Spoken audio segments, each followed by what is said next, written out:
आज हम लोग बातचीत करेंगे नागार्जुन और फेमिनिज्म से जुड़े हुए प्रश्नों पर। सामान्य तौर पर नागार्जुन की चर्चा जब होती है तो वो राजनीतिक कविताओं की, प्रगतिवादी परंपरा की कविताओं के संदर्भ में होती है।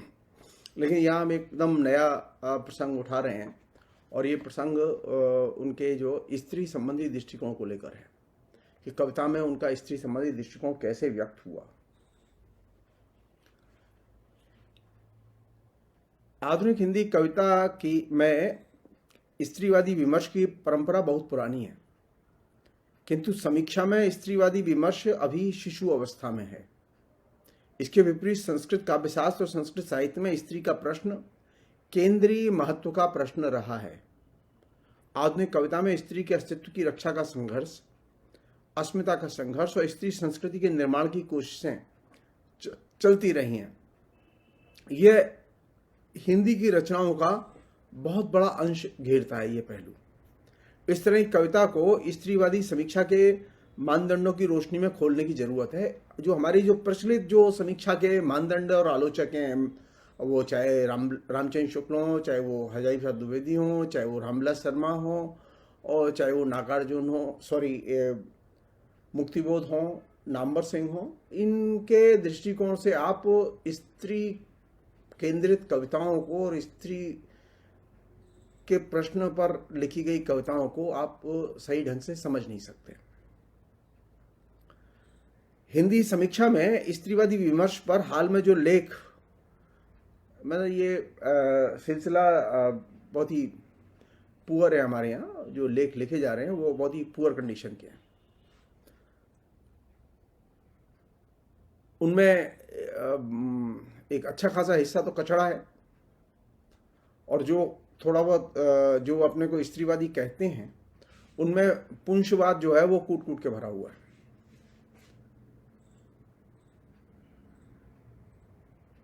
तो जो पुरुषवादी दृष्टिकोण के लेखक हैं उनकी तो लोग धिक्कार पूर्वक आलोचना लिखते हैं।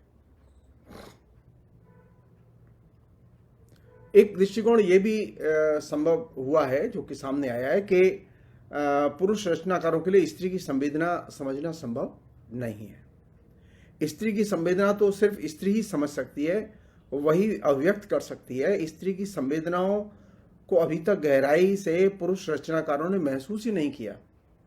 ये दोनों दृष्टियां अतवाद की शिकार हैं। साथ ही साहित्य संप्रदाय के प्रति अज्ञानता की भी झलक देती हैं।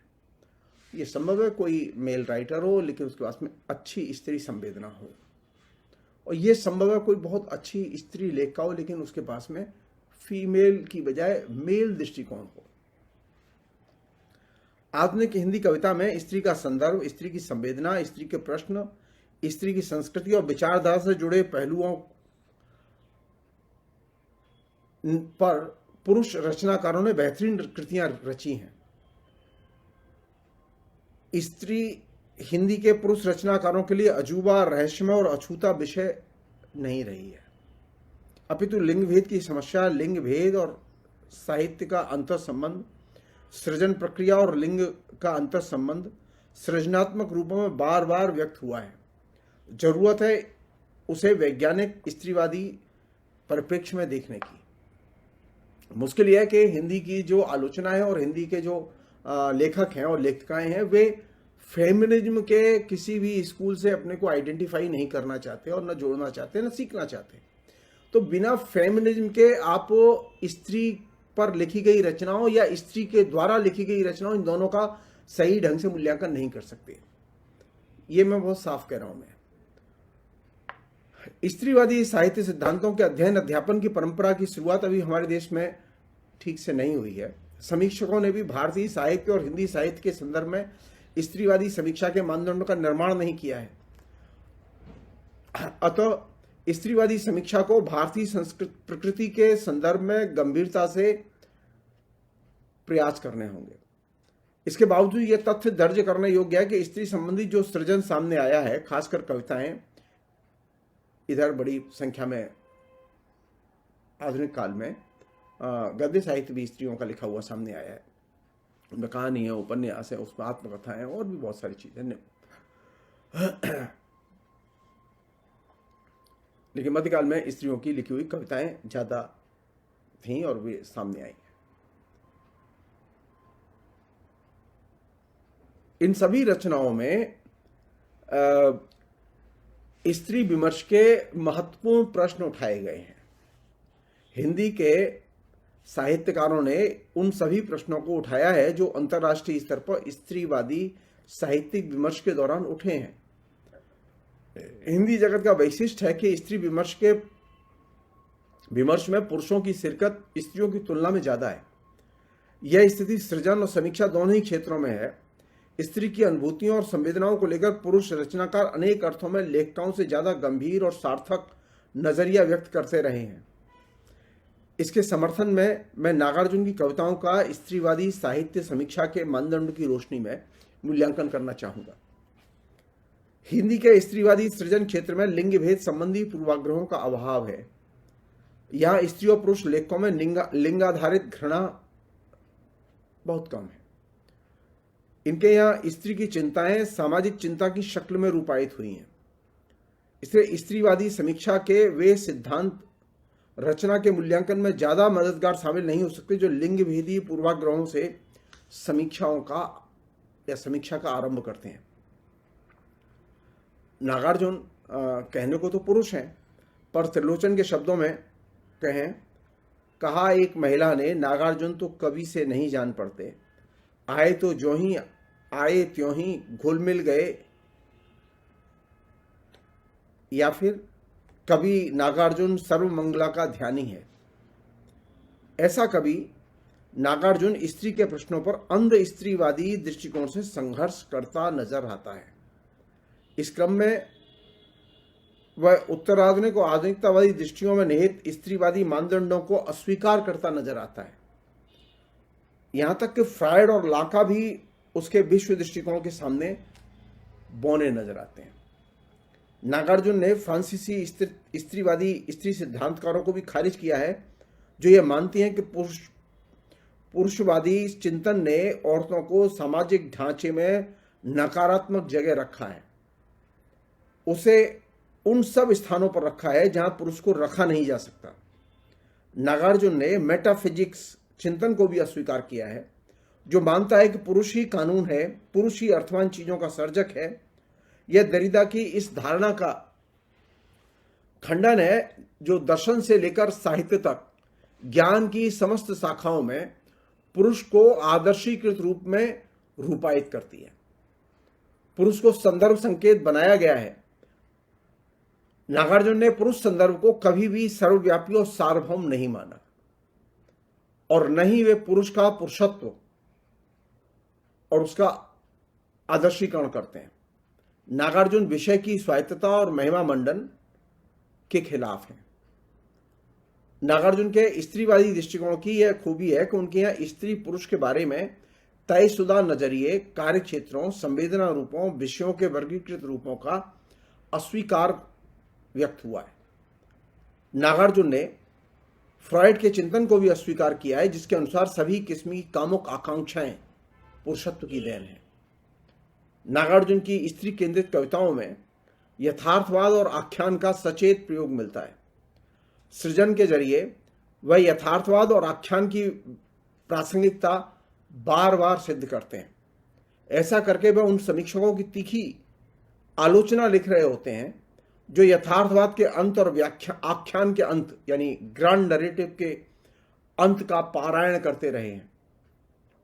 नागार्जुन के यहाँ स्त्री की इमेज वायवी न होकर मानवीय है। स्त्री की अस्मिता और अस्तित्व की लड़ाई का रूपायन उनकी कविताओं का मूल भाव है। उनके लिए स्त्री सिर्फ एक विषय या ऊर्जा या प्रेरणा नहीं है, अपितु साक्षात मनुष्य है। उसे अस्तित्व का संघर्ष, उसके अंतर्विरोध और वैविध्य का रूपायन रचनाओं के केंद्र में है और इन सबका फलक बहुत व्यापक है जो स्त्री केंद्रित कविताएं नागार्जुन की। नागार्जुन के यहाँ स्त्री एक व्यक्ति है तो एक राष्ट्र भी है। वह आख्यान है, स्मृतियों की खान है। वह एक सक्रिय मानवीय रूप है, मात्र निष्क्रिय भोक्ता नहीं है। इसी अर्थ में नागार्जुन की स्त्री केंद्रित कविताओं की स्त्रियां यथार्थ की साक्षात प्रतीक हैं। उनकी कविताओं में नकारात्मक यथार्थवाद का निषेध है। नकारात्मक यथार्थवादी नजरिया प्रकृतिवाद पर जोर देता है और इस बात पर भी जोर देता है कि उसका कोई कार्यक्रम नहीं है, राजनीति से कोई लेना देना नहीं है।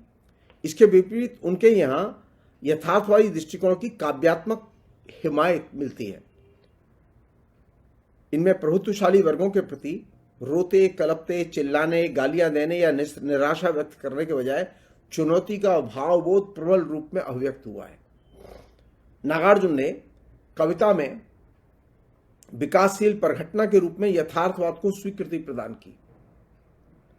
यह उनके लिए गतिशील तत्व है। उसमें अंतर्विरोध है, वर्गों की टकराहट है। वह यथार्थ जैसा है उसी रूप में स्वीकार नहीं करते और न यथार्थ को देखकर संतुष्ट होते हैं। यहां तक यथार्थ के सुर में सुर मिलाकर भी नहीं चलते, अपितु जीवन में निहित सत्य के उद्घाटन के लिए यथार्थवाद का प्रयोग करते हैं। नागार्जुन के लिए जो सच है वह मानवीय विकास का अंग है। वह शाश्वत नहीं है। सत्य आने वाला कल है, सत्य वर्तमान है। नागार्जुन ने यथार्थ के बारे में बुर्जुआ जी के दृष्टिकोण को कभी स्वीकार नहीं किया। बुर्जुआ कभी यथार्थ का विश्लेषण नहीं करता, जबकि नागार्जुन यथार्थ का विश्लेषण करते हैं। नागार्जुन के लिए स्त्री विमर्श सामाजिक विमर्श है।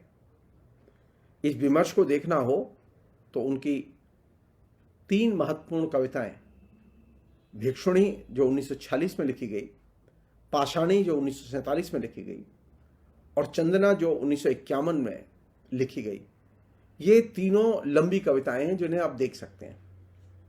इनमें भिक्षुणी वस्तुतः स्त्री की इच्छा और सामाजिक पहचान की संघर्ष गाथा है। बिहार के सामाजिक परिवेश में वह सुखी, बिहार मतलब ये बिहार प्रदेश नहीं, बिहार वो जो बौद्धों के बिहार के सामाजिक परिवेश में वह सुखी महसूस नहीं करती। बौद्ध धर्म में उसे मुक्ति का मार्ग दिखाई नहीं देता।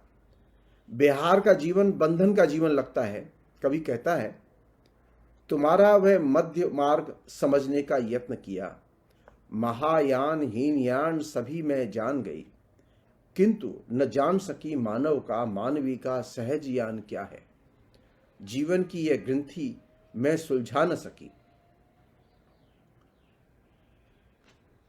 अनकोट। भिक्षुण की सामाजिक भूमिका बिहार में नहीं है, वह स्त्री की अनुत्पादक भूमिका है। बिहार में इच्छाओं के अंत की भूमिका है। इसे भिक्षुणी स्वीकार नहीं कर पाती।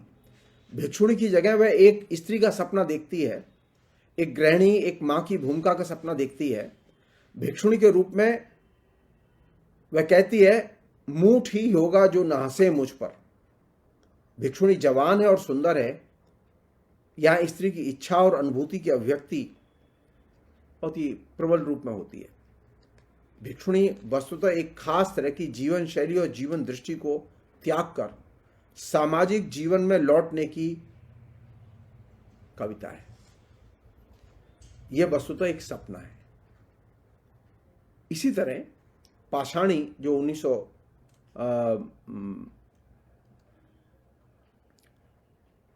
में उन्होंने लिखा कि पाषाणी में सामंती जीवन दृष्टि और जीवन शैली की अमानवीयता और स्त्री की इच्छा और मानवीय अनुभूतियों का रूपायन मिलता है। भिक्षुण की तरह पाषाणी भी आश्रम में है। बिहार और आश्रम की स्त्री की जगह नहीं है। ये मूलतः स्त्री विरोधी केंद्र है। पाषाणी में कवि कहता है, सारा प्रांगण था संस्कार विहीन। गौतम मुनि का आश्रम नागार्जुन को संस्कार विहीन लगता है। संस्कार विहीनता के कारण वहां पहुंचकर देखा, अद्भुत दृश्य, भूलुंठित थी नारी प्रतिमा, ओह ओह ग्लानि क्षोभ का वैसा करुण प्रतीक, देख सामने रह गए दंग। अनकोट। सामंती परिवेश और सामंती जीवन शैली में स्त्री के पास अपना कुछ भी नहीं होता, यहां तक कि शरीर भी उसका नहीं होता।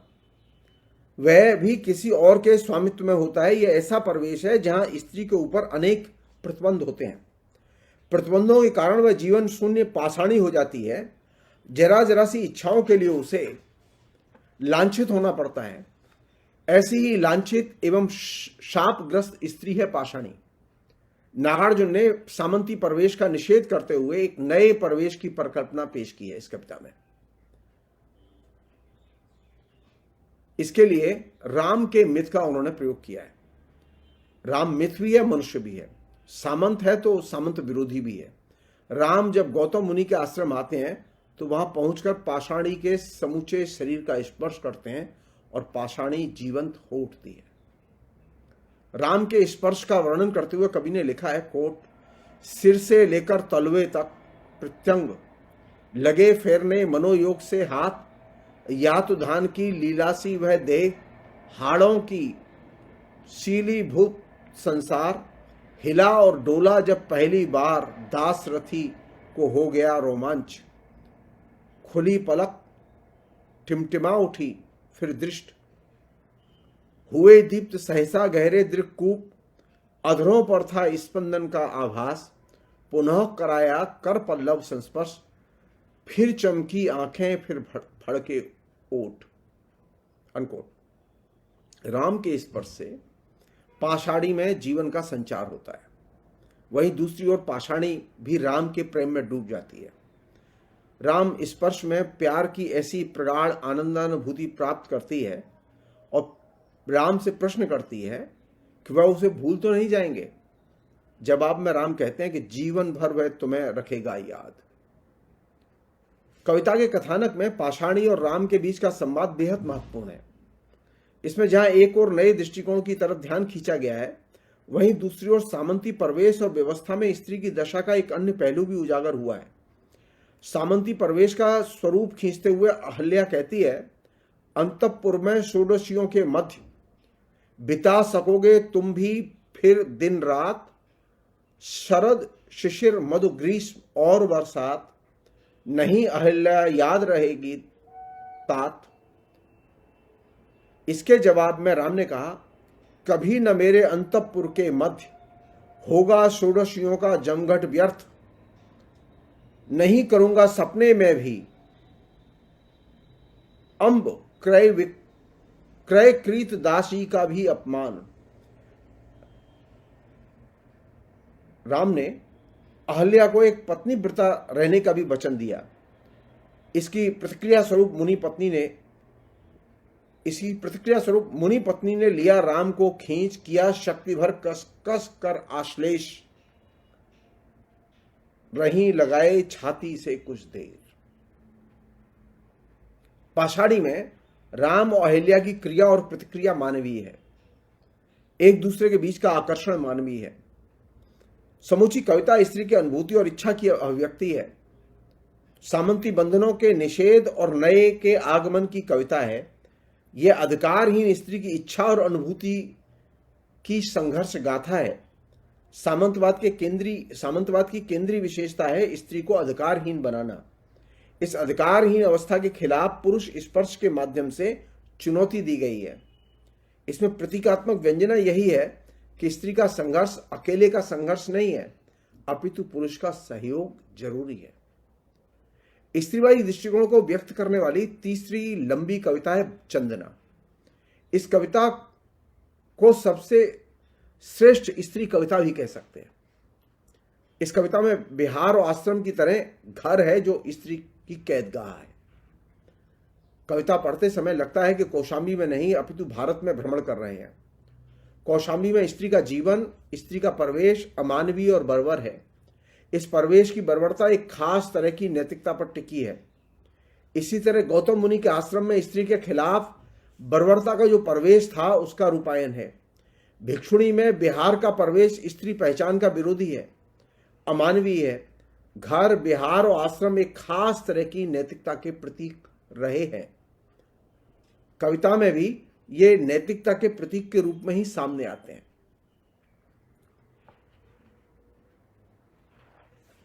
यहां पर एक जो इस तरह की जो नैतिकता है और इस नैतिकता के साथ में जो एक तरह का अपराध जुड़ा हुआ है उसे समझने की जरूरत है। ये इस तरह की नैतिकता जो है किसी भी व्यक्ति का अपराधीकरण में सहज ही रूपांतरण करती है,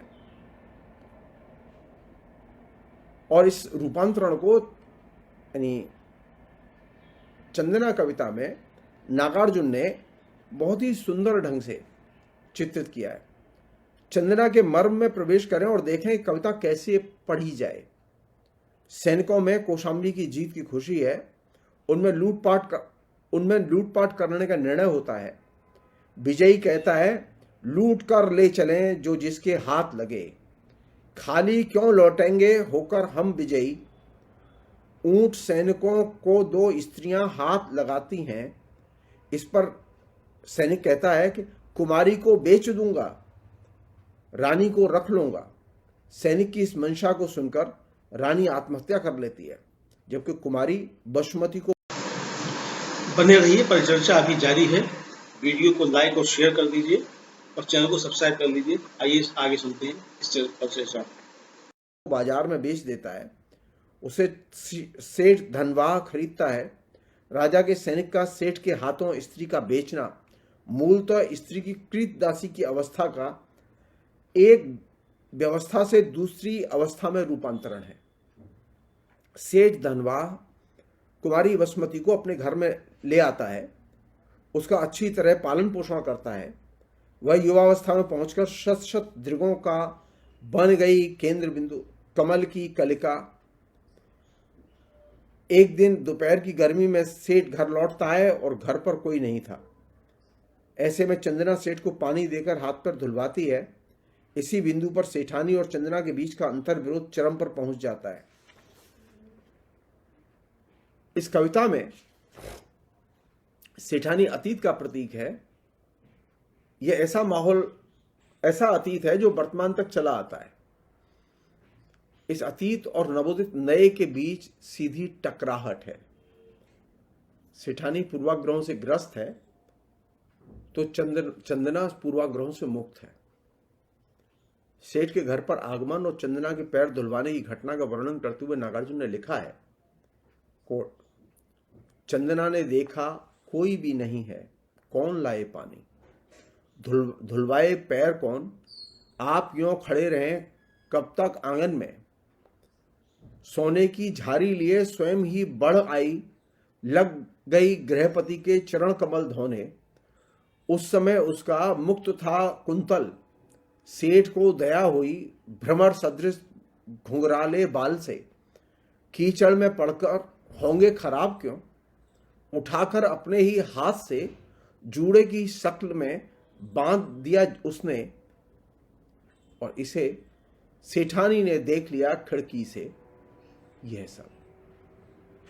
इसके बाद चंदना पर जुल्म सितम का पहाड़ टूट पड़ा।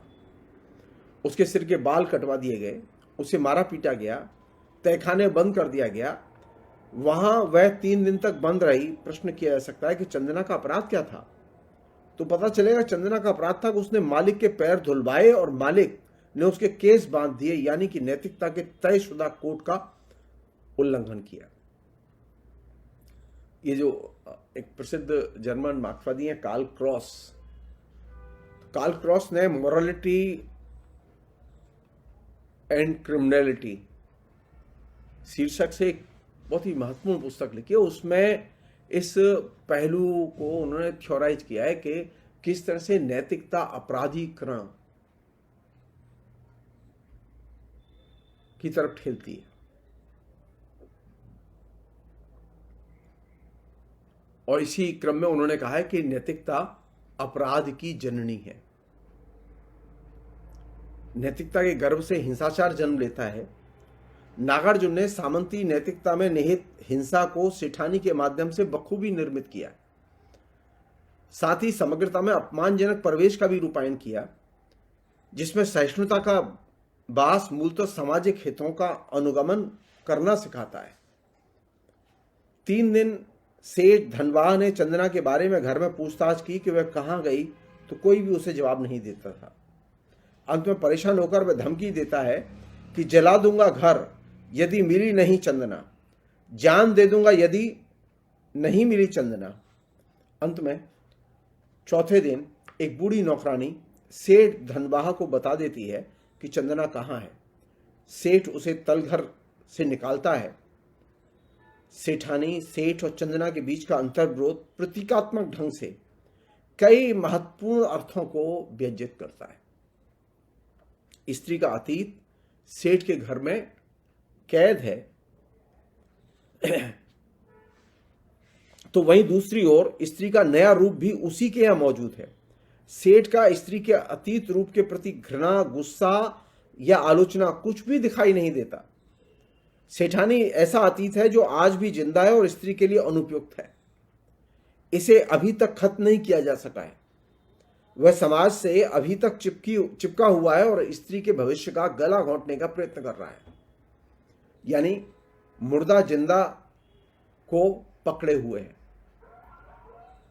सेठ धनवाह का हस्तक्षेप मूलतः स्त्री के नए रूप की रक्षा में उठाया गया कदम है। प्रच्छन्नतः यह अतीत के विरुद्ध संघर्ष की शुरुआत है।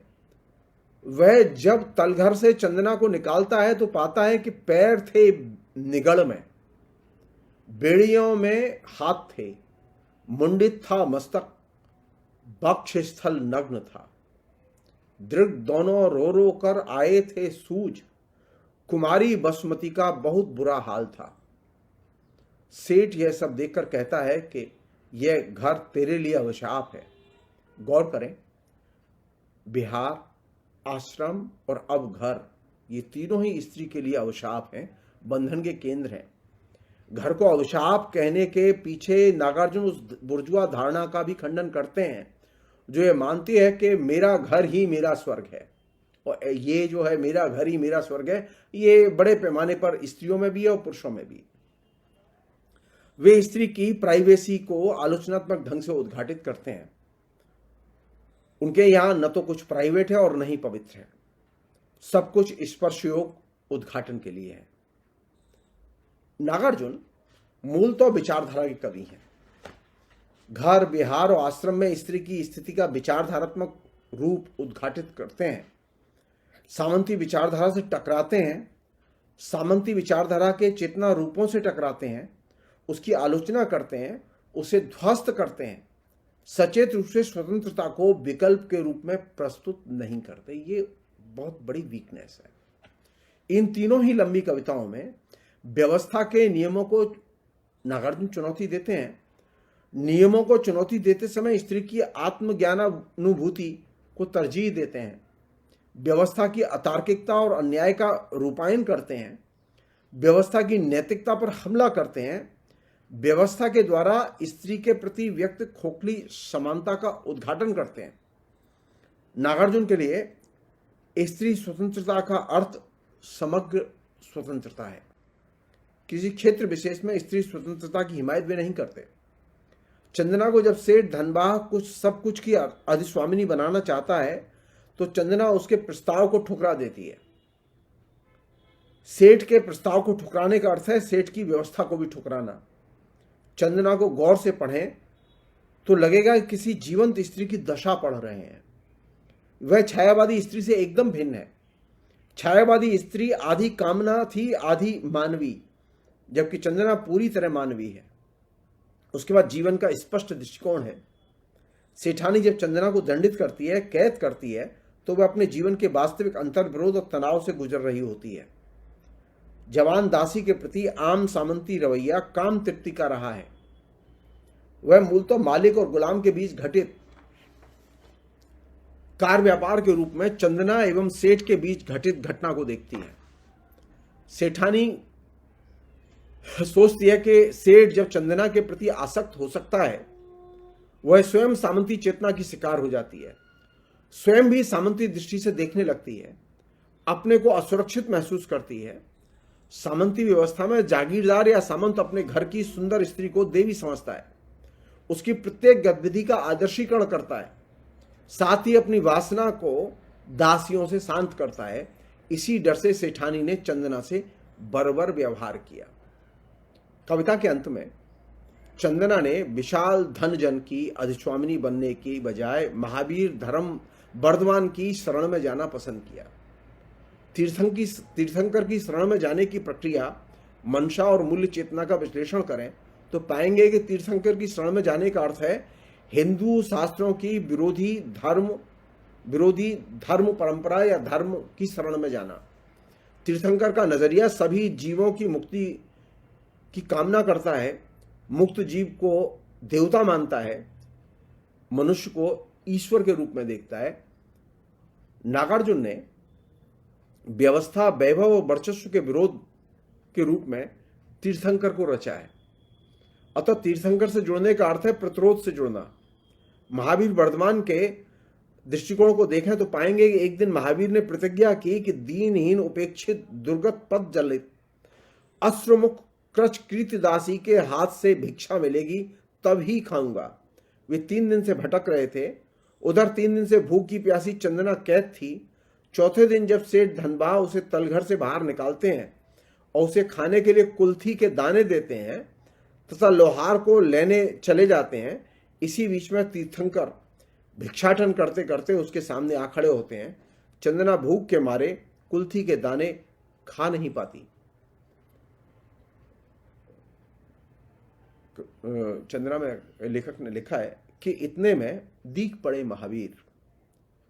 मुदित हुई चंदना, खिन्न हुई चंदना, सुखित हुई चंदना, दुखित हुई चंदना, मेरे पूर्व संचित पुण्य की प्रतीक यह देव, तब करुणा आए तो यहां तक विश्रंखलित कर चरण कृतदासी अकिंचन, कौन सी वस्तु दूं भिक्षा में तुमको, कुल्थी के दाने करोगे स्वीकार भी, प्रभु मैं क्या करूं। अनकोट। महावीर वर्धमान उससे भिक्षा पाकर खुश होते हैं तो दूसरी ओर चंदना भी बेड़ी मुक्त हो जाती है। उसके सिर पर घुंघराले बाल आ जाते हैं, फटे कपड़े चीनांशोक वस्त्रों में बदल जाते हैं। लगता है मानो मणिकर्णिका कोई देव कन्या उतरी हो भू पर। यानी स्त्री का संघर्ष, कुर्बानी और दृढ़ता एकदम नई जिंदगी दे सकते हैं, गुलामी से मुक्ति दिला सकते हैं। ये मैसेज चंदना के जरिए नागार्जुन कम्युनिकेट करते हैं। चंदना द्वारा सेठ धनबाग के प्रस्ताव को ठुकरा दिए जाने के पीछे उसका अनुभव बड़ी भूमिका निभाता है। सेठ उसे धन जन की अधिस्वामिनी बनाना चाहता है, जिससे वह स्वीकार नहीं करती। चंदना जानती है कि सेठ का प्रवेश उसे खुशी और मुक्ति नहीं दे सकता। खुशी और मुक्ति के लिए जरूरी है सही जीवन शैली। सिर्फ खाना, कपड़ा, मकान या अधिस्वामिनी होने से सही जीवन शैली प्राप्त नहीं होती। जिस जीवन शैली में वह जी रही है वह अनुपयुक्त है। चंदना का दृष्टिकोण मुक्ति की तलाश में है, जबकि अभिजनवादी सहानुभूति उसे रोकती है। चंदना इससे टकराती है, उसे ठुकरा देती है। स्त्री की पहचान, इच्छा और संवेदनाओं को सही जामा पहनाने के लिए अभिजनवादी सहानुभूति के दायरे से बाहर निकलकर सोचने की जरूरत है। मुक्तकामी चेतना और अभिजनवादी सहानुभूति के बीच के अंतर विरोध को बुर्जुआजी नहीं देख पाता, वह तो इसे बनाए रखता है। चंदना इस अंतर विरोध को पहचानती है और वह इस सहानुभूति में छिपे विनिमय मूल्य को पहचानती है। चंदना अपने अस्तित्व की रक्षा के लिए विनिमय से लड़ती है। विनिमय मूल्य का अस्वीकार मूलतः संकीर्णतावादी और सीमित नजरिए का अस्वीकार है। जैसे कार्ल मार्क्स ने पूंजी में लिखा था कि संकीर्ण मानसिकता का मूलतः पूंजी के विनिमय के नियम से संबंध है। इस परिप्रेक्ष्य में देखें तो पाएंगे धन जन की अधिस्वामिनी का जो प्रस्ताव चंदना के सामने पेश किया गया, जिसे उसने अस्वीकार किया, वह मूलतः जीवन में संकीर्णता के अस्वीकार के दृष्टिकोण से जुड़ा हुआ है। चंदना कविता में नागार्जुन ने स्त्रियों के बारे में प्रचलित इस धारणा को भी ध्वस्त किया है कि स्त्रियां मूर्ख होती हैं। नागार्जुन की स्त्री केंद्रित कविताएं देखें तो पाएंगे स्त्रियां तार्किक और बुद्धिमती होती हैं। स्त्री का यह रूप रेखांकित करता है कि स्त्रियों की बुद्धि में खोट नहीं है, और जब बुद्धि में खोट नहीं है तो नैतिकता में भी खोट नहीं है। नागार्जुन की स्त्रियां नैतिक खोट से मुक्त हैं। नागार्जुन ने स्त्रियों की इस अवस्था का आदर्शीकरण नहीं किया है और नहीं कहीं पर सुसंस्कृत मूर्खता को ही स्त्रियों के साथ रूपायित किया है। नागार्जुन की ये तीनों कविताएं प्रतिरोधात्मक कविताएं हैं। प्रतिरोधात्मकता को पुराने मिथों के जरिए उठाया गया है, जबकि हकीकत में मिथों की अप्रतिरोधी क्षमता होती है। मिथ और पुनरावृत्ति का तत्व नागार्जुन की कविता में सहज रूप में आता है। अभिव्यक्ति के लिए नागार्जुन स्टीरियोटाइप परिस्थितियां चुनते हैं। स्टीरियोटाइप परिस्थितियों को काव्य भाषा में रूपांतरित करना सहज नहीं है, अतः वे मिथ और पुनरावृत्ति का अवलोकन करते हैं, इस्तेमाल करते हैं। पुनरावृत्ति का तब तक प्रयोग करते हैं जब तक आलोचना की भाषा का लोप न हो जाए। इससे यह भी बात उभरती है कि भाषा में लोप की क्षमता होती है। राजनीतिक विषयों पर लिखी कविताओं में पुनरावृत्ति का तत्व बार बार दिखाई देता है और ये चीज अपने आप में बहुत ही महत्वपूर्ण है पॉलिटिकल कविताओं के संदर्भ में और दूसरी कविताओं के संदर्भ में जहां पुनरावृत्ति आती है।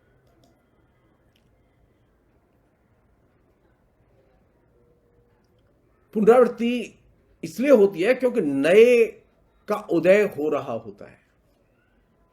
जब कोई लेखक किसी चीज की पुनरावृत्ति करता है तो वो वहां पर एक नए अर्थ की सृष्टि करता है। नागार्जुन की इन तीनों कविताओं में एक सामान्य अर्थ यह भी ध्वनित होता है कि व्यवस्था के जरिए जबरिया लिंगों के बीच में नियमन की कोशिश घटिया किस्म की अनैतिकता को जन्म दे सकती है। इससे अपराध वृत्ति पैदा हो सकती है। नागार्जुन अपनी कविता में ऐसी भाषा रचते हैं जो कालांतर में हाव भाव में बदल जाती है। वह ऐसे तत्वों की ओर संकेत करने लगती है जो अभी मौजूद नहीं है अथवा जो बेहतर है। नागार्जुन ने इन कविताओं में भावों और अनुभूतियों को निर्णायक माना है। अनुभूति को वरीयता प्रदान करके नागार्जुन ने विचार या विचारधारा से इसे पृथक नहीं किया, वरन विचार को कविता का विकल्प बनने से रोका। हिंदी कविता में विचार को सर्वस्व मानने वालों की एक लंबी परंपरा रही है। नागार्जुन उसके खिलाफ नजर आते हैं। उनके यहाँ अनुभूति में विचारधारा निहित है। अनुभूति एवं विचारधारा का संतुलन देखना हो तो कुछ पंक्तियां ही काफी हैं। भिक्षुणी में कहती है, भगवन अमिताभ सहचर में चाहती अवलंब, चाहती सहारा, देकर तिलांजलि मिथ्या संकोच को, हृदय की बात लो कहती हूं आज मैं, कोई एक होता कि जिसको अपना मैं समझती। अनकोट। नागार्जुन की स्त्री केंद्रित कविताओं में एक अन्य पहलू है जिसकी समीक्षकों ने समीक्षा नहीं की है, वह है स्त्री की मुस्कान। स्त्री चरित्रों की मुस्कुराहट या ठहाका एकदम भिन्न किस्म की विचारधारा को अभिव्यक्त करता है।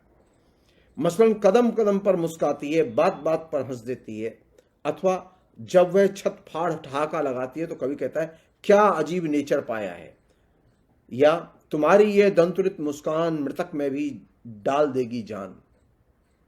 प्रश्न उठता है कि मनुष्य कब हंसता है। लूना चार्स्की के शब्दों में कहें तो जब वह आंतरिक तौर पर जीत जाता है, जब उसे पूर्ण विश्वास होता है कि अंततः विजय उसी की होगी, तब उसके अंदर से हंसी फूटती है।